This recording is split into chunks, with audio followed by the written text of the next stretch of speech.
Alors c'est parti pour la méthode fetch. On va voir en quoi elle apporte plus de possibilités de configuration et qu'elle est globalement aussi plus simple à utiliser que XML HTTP request. Donc en fait on va faire la même chose, on va créer une fonction ici. Donc je suis dans la leçon la méthode fetch. Get cat image, comme ceci. Ça va prendre un paramètre URL, donc une adresse, tout simplement l'adresse qu'on va lui passer. Et ici, je vais appeler getCatImage et je vais reprendre l'adresse qu'on avait juste là. Donc je garde toujours l'exemple à côté pour vous montrer un petit peu tout ça.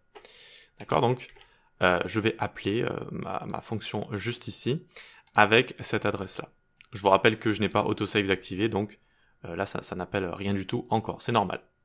Et là c'est parti, je vais utiliser la méthode fetch comme ceci. Qu'est-ce qu'elle attend, la méthode fetch, en argument ici? Elle attend l'adresse vers laquelle envoyer une requête. Donc, mon paramètre URL ici. Ok?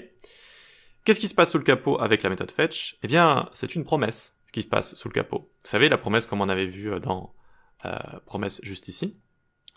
D'accord? Donc, la promesse se passe à ce niveau-là, l'appel se passe à ce niveau-là. Et si j'ai une réponse, eh bien, ça va resolve avec cette réponse-là. Si j'ai une bonne réponse. Si j'ai une erreur, ça va reject. Et on va pouvoir capter cette erreur avec catch, avec une méthode catch. Ok? Donc c'est ça qui se passe sous le capot, c'est une promesse sous le capot. Ça va faire l'appel, et si on reçoit quelque chose, ça va resolve. Et on va pouvoir donc utiliser then. On va pouvoir utiliser then avec la response. Comme ceci. Et là déjà, je vais loguer response. Et je vais CTRL S, et je vois que ça a fonctionné. Qu'est-ce qui s'est passé ici? J'appelle ma fonction getCatImage, ça appelle fetch juste ici, ça se résout correctement et j'ai une réponse. Je vois que j'ai une réponse juste là. Dans cette réponse, il y a plein d'informations sur la requête HTTP et la réponse qu'on a eue. D'accord? La réponse qu'on a eue depuis notre API. On a notamment OK ici qui nous dit que c'est true, ça veut dire que ça a fonctionné. On a le statut 200, ça aussi ça veut dire que ça a fonctionné. Le statut 200 c'est le statut de succès, ça a fonctionné. Des statuts HTTP, il en existe plein, comme l'erreur 404 par exemple, mais aussi vraiment toutes sortes de statuts. Ok, et où sont nos données ici? Eh bien, elles sont dans la propriété body ici, mais c'est un readable stream. En gros, ce sont des données optimisées qu'on va pas pouvoir encore utiliser directement en JavaScript. Il va falloir les traduire en JavaScript. Dans ce readable stream, on peut avoir du texte, mais on peut avoir du JSON aussi par exemple, et c'est ce qu'on a ici, on a du JSON. Donc on va utiliser une méthode JSON qui est disponible avec ces objets readable stream et qui permettent donc de le transformer en JavaScript pour qu'on puisse l'utiliser. Donc pour ce faire, dans ce then ici, je return response.response.json comme ça. Response.json. Ok? Cette méthode JSON va également utiliser une promesse sous le capot et donc ça va la retourner comme ça et je vais pouvoir enchaîner encore avec un then comme ça. Et cette fois, c'est bon. J'aurai accès aux bonnes données en JavaScript. D'accord? J'aurai accès aux bonnes données en JavaScript que je vais pouvoir loguer ici. Rappelez-vous, on peut enchaîner les then comme ça avec le résultat des promesses précédentes, représentées par les returns juste ici.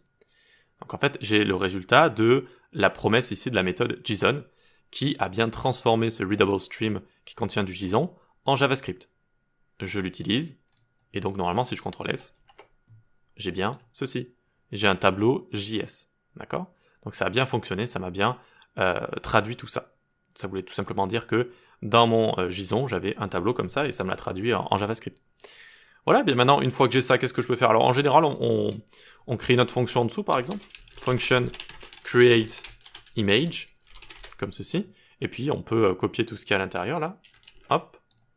Hop, on n'oublie pas de prendre data juste là qu'on lui passe. On pourrait même l'appeler image data pour être un peu plus précis.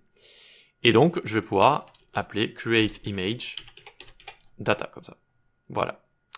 Donc, j'appelle ma fonction juste ici. Ça va fetch, ça va envoyer une requête HTTP vers mon API. Si le résultat est un succès, ça va résoudre la promesse et je vais pouvoir enchaîner avec then et avec le résultat de cette promesse. Le résultat de cette promesse me montre en premier toutes sortes d'informations très pratiques à propos de cette réponse. Est-ce que c'est un succès? Est-ce que c'est un échec? Est-ce qu'on a une erreur juste ici? Quel est le type d'erreur? Etc., etc. Ça m'expose aussi un readable stream qui va représenter mes données mais qui ne sont pas encore directement disponibles en JS. Il va falloir les traduire en JavaScript. on utilise la méthode JSON, si notre contenu ici c'est du JSON, et donc on va pouvoir, le retour ici dans une méthode then va retourner une nouvelle promesse avec le résultat de JSON. Donc vu que c'est encore une nouvelle promesse, c'est un objet, je peux enchaîner cet objet avec encore une fois une méthode then, et je peux lire les données de cette promesse. Vous savez, la promesse est fulfilled, et je peux lire justement le résultat de cette promesse. Une fois que je le lis, je peux appeler toutes les fonctions que je veux, comme create image juste ici, et ça va me permettre de créer une image. Donc je CTRL S, hop, et on a bien une image immense ici. J'actualise à nouveau, on a encore une image, etc., etc. Voilà. Donc, peut-être que quand je dis tout à l'heure que c'était plus simple à comprendre qu'un XML HTTP request, c'est pas forcément plus simple à comprendre, mais ça permet vraiment d'avoir plus de possibilités, d'avoir accès à plus de caractéristiques et de gérer plus de choses en fait, de manière générale. Voilà. Donc on a vraiment accès à toutes les caractéristiques de notre requête, et on va également, on verra ça dans la prochaine vidéo, pouvoir gérer les erreurs facilement avec la méthode catch par exemple. Voilà. Ok, voilà pour ça, très bien. Donc on va en faire d'autres, on va en faire d'autres de ce genre de choses. Donc c'est normal au début si c'est un petit peu complexe, tout ça est un petit peu complexe. Mais néanmoins, vous pouvez voir ça un peu à haut niveau. Je fetch, puis, ça c'est plutôt simple à comprendre. Ensuite, ce qui se passe sous le capot avec les retours de promesses, etc., c'est un peu plus profond, tout ça au niveau de compréhension. Mais globalement, je trouve que la syntaxe et la structure comme ça, c'est plutôt simple à comprendre. Encore une fois, à haut niveau, si on l'explique à un enfant de 8 ans, tu vas chercher, puis tu fais ça, puis tu fais ça. Voilà. Et on verra dans la prochaine vidéo comment gérer les erreurs, s'il y en a. Allez, à tout de suite.